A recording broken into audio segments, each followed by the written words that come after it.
Hello, welcome back to my channel, or if you're new here, I'm Samantha. This is Winona Reads. So first I want to say thank you to my new followers, my new subscribers. So excited to have you along. I hope you like the content, and yeah, I'm excited to see my channel grow and hopefully keep it growing. I'm gonna move the candle because it's making me nervous.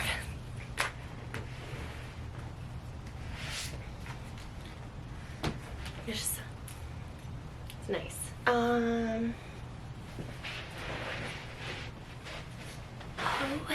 Okay. It is Friday. It is officially April. Today, sorry, I have to get situated and calm myself a little bit. It's been a crazy week. So today I'm gonna do my March wrap up. I didn't even count how many books, so hang on a second. 1, 2, 3, 4, 5, 6, 7, 8. Okay, so 8 books this month. That's not that bad. I feel like my Goodreads psychs me out a little bit because it's always like, you're 3 books behind schedule for like my goal. And I'm like, thanks. 8 books in a month I feel like is decent. Let's just get right into it. I don't think these are going to be in order because that's just how I'm feeling today. So, let's see. I have a couple hard copies, and then I will go into the ones that I don't have the physical copy of. These are some of my stack from March. You will notice that I did not do my classic read for the month. Good intentions for February, March just didn't happen. So I am still trucking along. It will happen in April. I have a whole thing planned. I have a whole thing planned every month, but you know, you just work with whatever comes your way. Let's start with the disappointment and work to the better ones, because I'm just gonna get into it. One of the books I read was The Lost Diary of M by Paul Wolfe.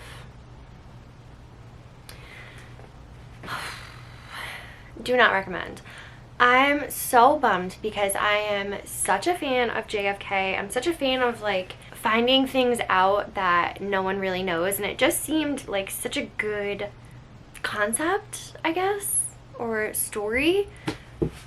Okay, I liked the fact that it read like a diary. Like, I feel like some books when you read diary, it's like written like every little detail, and I'm sorry, but anytime I've ever kept a journal or a diary, I've never written that way. I don't write every little detail. I write like the big things that happen, or like majority of stuff that happen, or big feelings, I guess is what I'm trying to say. You know, like, it's hard to explain. I feel like some diaries that, you know, I read just very detail oriented, and some people may be that way, that's fine, but I feel like this was very realistic in the aspect that it wasn't every little detail. It kind of, you know, there was a little bit of disconnect between dates and stuff like that, so it did feel more realistic, but I just wasn't connected to the story. Random things that stuck out. There was a lot of LSD talk, which there's nothing wrong with that. I just wasn't expecting it, and I feel like it was a big focus. I want to look at my notes, because hang on, let me pull stuff up. I should have been more prepared. Okay, so I read some of the physical copy because I have the book, and then I listened to some of it. So I did both ways because I just felt like I wasn't getting into it, and I couldn't tell if maybe it was because I was listening to it. So then I listened while I read it physically, still wasn't vibing with it, so then I just stopped listening and just finished it. And either way, it just was not for me, which, like I said, I am bummed about. It's not memorable for me. Like, the hardest part is I feel like when I read The Summer I Met Jack, I'm trying to think, I think it's Michelle Gable or Cable, but I still remember so many parts of that so vividly, and that's what I was expecting from this, sort of, but nothing stuck out at me. Nothing was memorable. My Goodreads review. Okay, so I rated this a 2. I said, I'm unsure how to rate this. I keep going back and forth. Reads like a diary. Anyone who has kept one knows you aren't spelling out every detail because you've experienced them. So 100%, I wasn't 100% sure of the things that happened. At times I felt like it wasn't a true woman's perspective. That's valid. Obviously, since it was written by a male. But other times it seemed she maybe was just too different, and I just didn't understand maybe her character or her personality. I'm not really sure. I just didn't vibe with the character, the main person. I was bummed. I didn't get into it. I feel like that was just a waste of like 7 minutes. I'm trying to describe that I just don't like it. So anyway, moving on. Didn't love, wouldn't recommend. So womp womp. This will honestly probably get donated to the library when they start taking donations. After that, the next one rated like semi was Before the Coffee Gets Cold. The first book. So when I hauled the book that I have, I did not look if it was a series. I just thought it was like maybe like UK versus US cover kind of thing, and I was completely wrong. So there obviously is a first one and then a second one. I have the second one, so I picked up the first one on I always do that, audiobook. Ended up also buying it by accident. I probably had too much wine, so I sent the actual physical copy back just because it's not something I'm going to reread again. I am going to continue to the second book. I feel like it was good. Just didn't, I feel like the concept is so good, but I feel like it fell a little short. But that was about a coffee shop in Tokyo.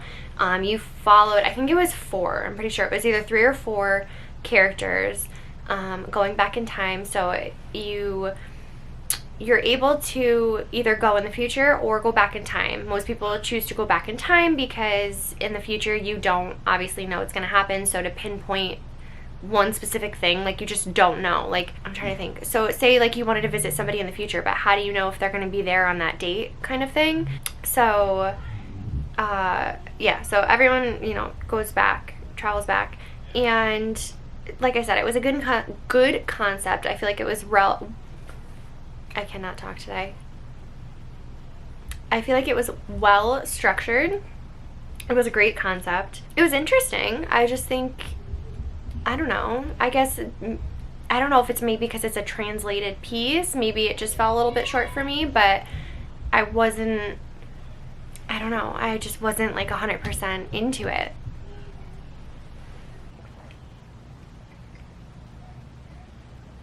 I'm just waiting for one of my kids to barge in because they all just came upstairs.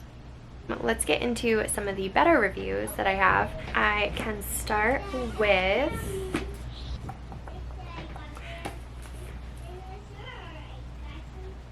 Beautiful Little Fools by Jillian Cantor. I loved this. I am so glad that I picked it up. I just kind of felt in the mood for it, and I think that's the best way to go about my TBR lately.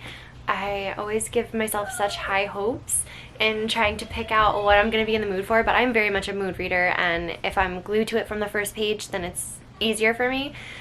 I have a hard time forcing myself to read certain things, so definitely vibed with this when I picked it up. This was the women's perspectives on Great Gatsby. I don't remember as far as timeline. I feel like it went back and forth. I'm not 100% sure. I loved the commentary on the females, just the insight, you know. I don't think this is going to be spoilery. I very much try to not give too much detail when I do these. I want to word this so that I don't like ruin it for someone. So it goes into Myrtle and her sister. It goes into like a backstory that I don't think is mentioned in Great Gatsby, of like Myrtle's sister knowing Jay Gatsby ahead of time, how everyone sort of connects before they even realize it in different ways. It goes with the private investigator who's like very obviously interested in, you know, figuring out exactly what happened and not shutting the case just because it's, you know, it seemed to fit, like he doesn't think it did. I definitely liked the ending. I feel like it was well wrapped up, and I don't think I expected it as much. I think it was one of the ones where I wasn't trying to look ahead. I was just kind of in the moment reading it, which I think is why I rated it so high. But also, what did I rate it actually? 4 stars. But I also liked how, it's hard to explain it. So when you read Gatsby, you notice, you know, he's persistent and it's supposed to be romantic, and, you know, he's so involved with Daisy and like wanting to be with her and having this, like, I don't know, unrequited, is that the word I'm looking for? Like just the love that like goes over the years, and she's all that he thinks about, and it's supposed to be just so romantic. And in the female perspective, you kind of get like, okay, it was nice at first and I liked the attention, but now I'm over it. Can you please stop? No, can you please stop? No, can you please stop? Like that kind of thing. And I feel like that's so relatable. Female voices go very much unheard. And so it was just very interesting to sort of have a modern female perspective, but still base it off of, you know, the story very much itself. It wasn't like, you know, years after kind of thing. It was the female perspective in that story. And I think that if you read The Great Gatsby, you should read this immediately after. I feel like it's just such a good duo. I don't know what else to say. I liked it a lot. I also did watch Great Gatsby after I finished it, just to, because I didn't feel like reading Gatsby over, but I watched the old version. Yeah, it was a good time. It was a good weekend, wrapping that up and then watching the movie. It was a good weekend. The next one that I loved, oh, I'm so excited, and I'm gonna sound ridiculous when I say this too, but I pre-ordered The Paris Bookseller by Carrie Maher and then finished it, but I also bought it on Audible because I wanted to get to it, and I feel like I felt like I wanted to do other stuff and I just wanted to read it so badly, so I purchased it twice and it was worth it. I like it. I would definitely read it again. This one is about Sylvia Beach, who opens Shakespeare and Company, and it goes into her relationships, and there's a lot more like backstory that I wasn't aware of. I'm assuming all of it is true. I probably should look some of it up. But I did go on Shakespeare and Company's website after I finished it, and I know at least some of it holds true. They did publish Ulysses by James Joyce, and a lot of it was her relationship with, you know, the writers that came in. You know, the big names were mentioned, Fitzgerald and Hemingway, and it was such a good time, such a good time. I think if you're a fan of An American in Paris, you're gonna like this.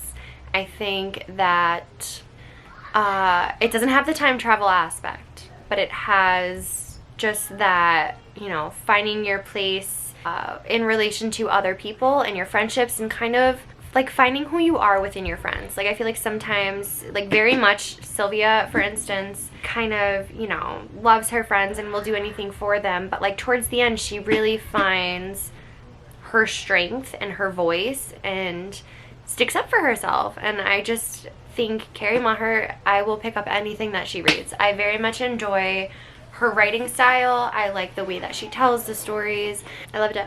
That one was 4.5 stars, 4 stars. And my kids are crazy right now. You would not think that it was 6:30 on Friday. They're acting insane. Next up is Black Swans Stories by Eve Babbitt. Also another one that I just kind of felt like I was in the mood for, and kind of mood decided to read it. Is that even a thing? Super easy stories. Like you pick it up and you're very much enveloped. I think not much has changed since she wrote these, so that was also kind of cool to see. Let me backtrack. So this is late 1980s, early 90s LA, and it was her, I'm pretty sure she grew up in LA, and she talks about how, you know, LA has this elusiveness to it that people are just drawn to. They just want to flock to LA and, you know, be the next big thing and see what it's all about and do all these parties and stuff, and that's fun. But her stories were very much still wrapped up in that, but not in like a glamorous way. It's hard to like depict how, I don't know, how good her stories were. It's hard to say. I do very much want to start finding some of her other writing and giving it a try, because I did just love it so much. And I think this would be a good book for, I would say, like women in their 20s or early 30s. I feel like I tagged a couple of quotes that really like resonated with me, which may sound silly because they're just like stories about LA and her life, but she's a very strong woman and a very strong writer, and some of like the passages that I tagged or like quotes that I wrote down in my journal, I don't know, some of it I wasn't expecting, I guess. I wasn't like, you know, I was just kind of like here for the ride as far as like what LA is like. I've never been, and you know, LA in the 90s, but it was more than what I expected, and so I appreciated that and added some more of her books to my TBR, or well, my Goodreads list. I want to like buy them eventually. Highly recommend. Highly. Well, the one that I finished last night was a goofy Audible, one of the free Audible listens, and that was Seatmate by Cara Bastone. And I listened to her stuff. I don't know, it's silly.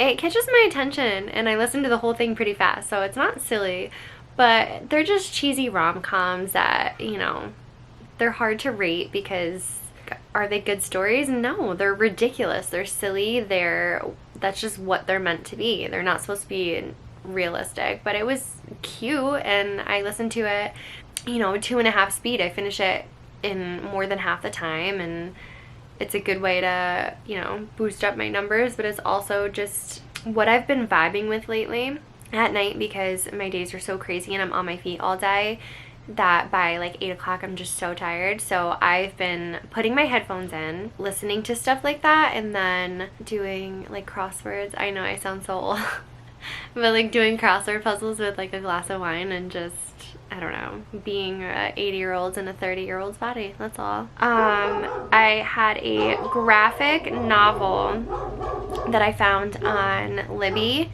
from my library, and it was Besties by Kayla Miller. I rated it 4 stars. I'm trying to think what it's about. I think it's a good like young adult graphic novel, but I honestly don't remember like a single detail until I read this. I'm just waiting for it to load. Oh my gosh, okay, yeah. So these 2 younger girls are best friends. They, I think, want to like earn money for something and decide to, the best way to do that is to get a job. The one friend has both parents. Her friend, I believe it's just her mom. She's a very hardworking single mom. She has siblings that are also very hardworking. It's just constant like go in their house. They decide that they're not going to ask, you know, their parents for money. They want to earn it themselves, so they get a job recommended by the girl's older sister. And it's this woman who needs someone to watch their dog, you know, just take care of the house, bring the mail in, that kind of thing. And then they invite people over because they post pictures about how cool the house is and how, like, you know, they just wanted to be like kind of trendy, but then something happens and something breaks, and now they need the money for that, and they need to find it in time. And you know, it's kind of like well, yeah, I guess like a first fight in a relationship kind of thing for friendship. And so I think it was a really cute young adult focus on, you know, having your first big issue in a relationship and how to deal with that and how to maintain a friendship, even if it's, you know, something silly like that. When you're in that moment and you're that young, it's not silly. And I think it was cute and it was well done, and definitely a series that I would get for my kids, because I think the lessons that are kind of hidden within it are really cute. So I rated that 4 stars. And then the last one, you're right, let's see, I don't remember the author. I listened to Greenwich Park on audio. Okay, so that was Catherine Faulkner. I feel like everyone is like either hauling this or picking it up now. I could have sworn it was like controversial, like either very like polar opposites. Either you loved it or hated it. Pretty sure. I thought it was really good. Yeah, I don't know. So there are 3 women, Helen, Rachel, and Serena, and then a couple other relationships too, but those are the main ones. Helen and Rachel meet at, I think they called it perinatal, but here in the US it's prenatal, like, I don't know, like, I guess like mommy preparation classes. I never took them. I'm not even sure if it's like a hospital thing or where they were taking the, I don't know. It literally just sounded like a yoga class where they go and like meet and go through the birthing thing and ask questions or whatever.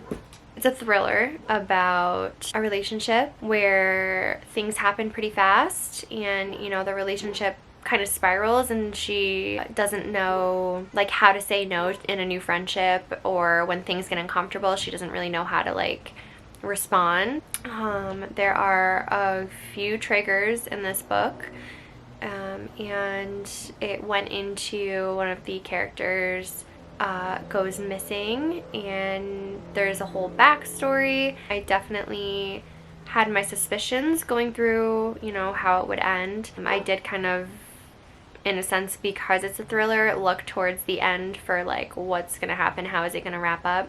Some things I did guess, some things I didn't, but I overall thought it was a good listen. I definitely recommend it. I don't think I've actually like listened to negative reviews on it, but I do know that I have seen like polarizing opposites when it comes to it, which is strange. I don't think read. Is this a debut? This can't be a debut. Okay, maybe it is. Yeah, maybe it is a debut. It's really good for a debut. But yeah, I gave that one 4 stars too. Like I said, I listened to it on audio. I don't know. But yeah, it was good. And that was my March wrap-up. I'm going to go downstairs. I'm going to finish my glass of wine. I'm going to go watch the new Spider-Man movie with my kid. Tomorrow, I think we're doing a date night, but I will be filming my April TBR tomorrow. I, again, appreciate all of my new subscribers.